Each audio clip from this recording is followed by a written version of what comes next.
માણસના સવાલ એટલા સિમ્પલ હોય ને, બોલો જવાબ દેવા હાવ ઈઝી હોય.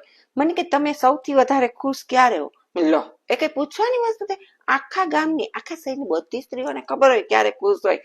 જ્યારે એનો પતિ આટલી ગરમીમાં એમ કે ને કે આજે જમવાનું ન બનાવતી, રાતના બહાર જમવા જાશું, ત્યારે તો એનો ખુશીનો કોઈ પાર ન હોય, એટલી ખુશ હોય. પછી મને કે તમે દુઃખી ક્યારે હો? જયારે જમવા ગયા હોય ને ત્યારે એ પતિ આપણને પૈસા દેવામાં એટલી કંજૂસી કરતો હોય ને, પણ ઓલાને ટીપ દેવામાં જરાય વિચાર ન કરે, પટ દેરીનું કાઢીને પૈસા આપે ટીપ. અત્યારે બહુ ગુસ્સો આવે, ત્યારે બહુ દુઃખ થાય કે આવી ટીપ અમને કેમ રોજ નથી મળતી. અમે તો રસોઈ બનાવી, અમે તો રોજ પીરસીએ, અમને તો કોઈ દી ટીપ નથી આપતા. તો બોલો જોઈએ દુઃખની વાત છે કે નહીં? બહુ દુઃખ થાય ત્યારે અમને લોકોને.